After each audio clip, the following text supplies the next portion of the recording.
गुरु प्यारी साध संगत जी, नमस्कार जी। आप सब कैसे हो? आशा करती हूँ बाबा जी के श्री चरणों में अरदास करती हूँ कि मालिक की कृपा से, निरंकार दातार की मेहरबानी से आप सब बहुत खुश होंगे, मौज बहार में होंगे और अवश्य ही भजन सिमरन में होंगे। साध संगत जी, मैं हाजिर हूँ आज आप सभी से एक बहुत ही खूबसूरत साखी साझा करने के लिए। उम्मीद करती हूँ ये साखी आप सभी को बहुत पसंद आएगी। तो साथ संगत जी, चलिए आइए समय न गवाते हुए साखी को आप सभी से साझा करते हैं जी। साथ संगत जी, एक शिष्य था, समर्थ गुरु रामदास जी का शिष्य, जो भिक्षा लेने के लिए गांव में गया और घर घर भिक्षा की मांग करने लगा। साथ संगत जी, समर्थ गुरु की जय भिक्षान देही, समर्थ गुरु की जय भिक्षान देही। भीतर से जोर से दरवाजा खुला और एक बड़ी बड़ी दाढ़ी वाला तांत्रिक बाहर निकला और चिल्लाते हुए बोला कि मेरे दरवाजे पर आकर किसी और का गुणगान करता है। कौन है समर्थ? कौन है ये समर्थ? शिष्य ने गर्व से कहा, मेरे गुरु समर्थ रामदास जी, जो सर्व समर्थ है। तांत्रिक ने सुना तो क्रोध में आकर बोला कि इतना दुस्साहस कि मेरे दरवाजे पर आकर किसी और का गुणगान करता है, तो देखता हूँ कितना सामर्थ्य है तेरे गुरु में, कितना सामर्थ्य है।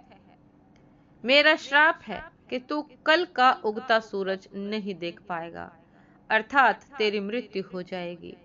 शिष्य ने सुना तो देखता ही रह गया और आसपास के भी गांव वाले कहने लगे कि इस तांत्रिक का दिया हुआ श्राप कभी भी व्यर्थ नहीं जाता।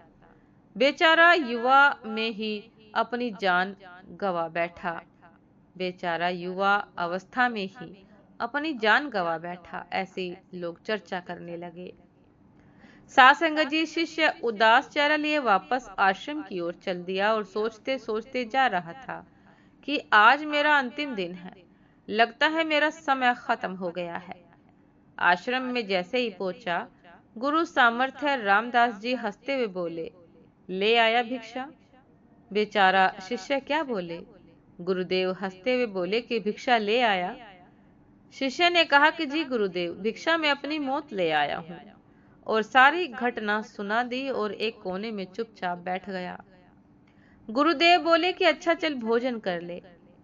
शिष्य ने कहा कि गुरुदेव, आप भोजन करने की बात कर रहे हैं और मेरा यहाँ प्राण सूख रहा है, भोजन तो दूर एक दाना भी मुंह में न जा पाएगा।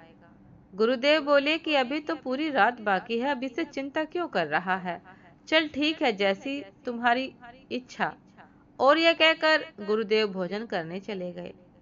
फिर सोने की बारी आई, तब गुरुदेव शिष्य को बुलाकर बोले कि हमारे चरण दबा दे। शिष्य मायूस होकर बोला, जी गुरुदेव, जो कुछ क्षण बचा है जीवन के, उस क्षण में आपकी सेवा ही प्राण सेवा करके ही मैं प्राण त्याग दूं, यही अच्छा होगा। जीवन के जो कुछ भी क्षण शेष रह गए हैं, उन शेष क्षणों में आपकी सेवा कर लूं, यही अच्छा होगा। और फिर गुरुदेव के वह शिष्य चरण दबाने की सेवा करने लगा। सासंग जी, गुरुदेव बोले, चाहे जो भी हो जाए, चरण छोड़कर मत जाना कहीं भी। चाहे जो भी हो जाए, चरण छोड़कर मत जाना कहीं भी। शिष्य ने कहा कि गुरुदेव, कहीं नहीं जाऊंगा।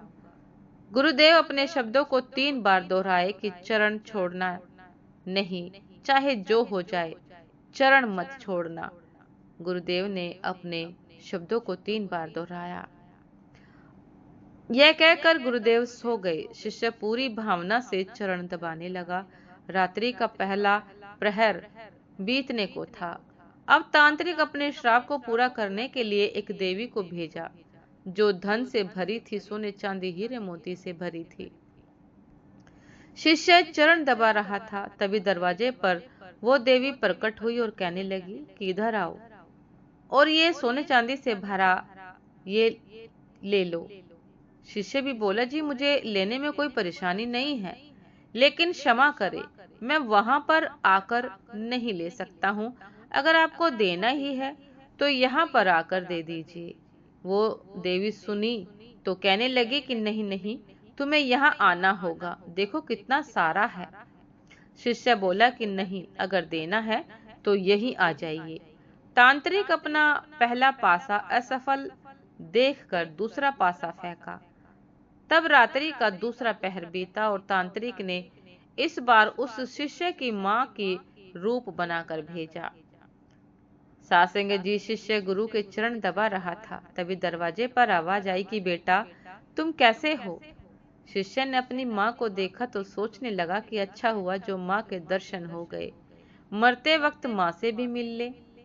उस औरत ने जो माँ के रूप धारण किए हुए थी बोली कि आओ बेटा गले से लगा लो, बहुत दिन हो गए तुमसे मिले। शिष्य बोला क्षमा करना माँ, लेकिन मैं वहां नहीं आ सकता क्योंकि अभी गुरु चरण की सेवा कर रहा हूँ। मुझे भी आपसे गले लगना है, इसलिए आप यहीं आ जाओ।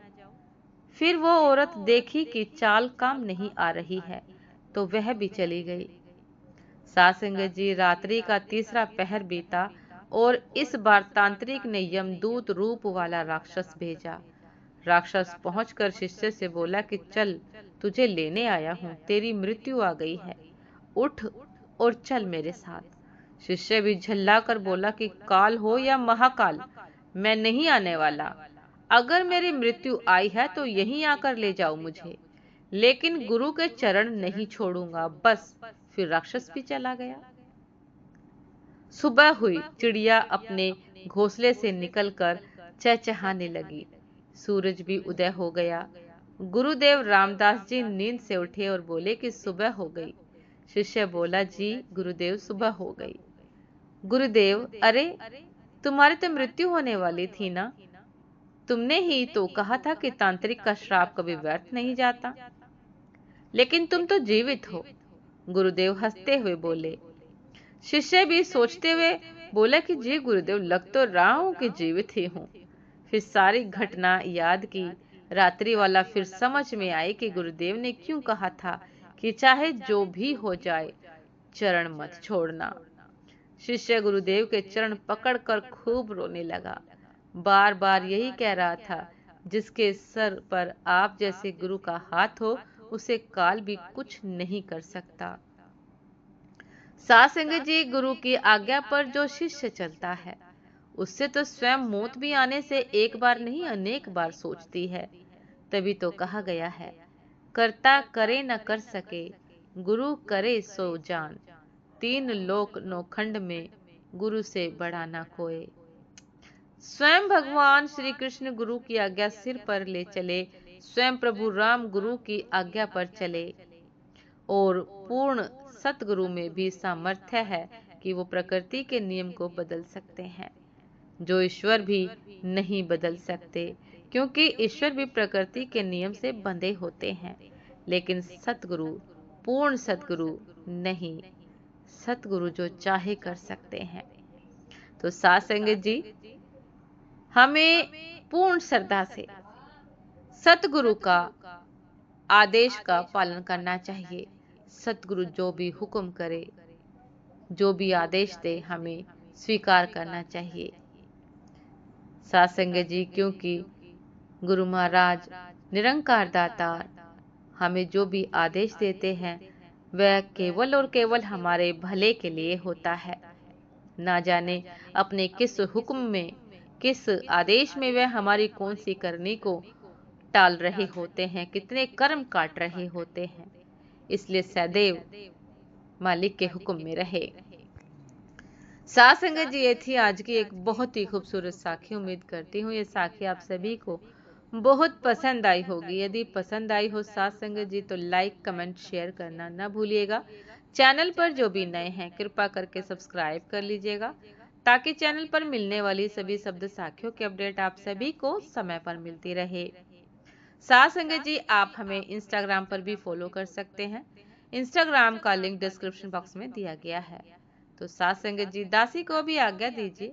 आपसे फिर मुलाकात होती है एक नए शब्द साखी के साथ, एक नए खूबसूरत विचार के साथ। तब तक के लिए नमस्कार जी। सदा खुश रहिए, मुस्कुराते रहिए, भजन सिमरन अवश्य करते रहिए। नमस्कार जी।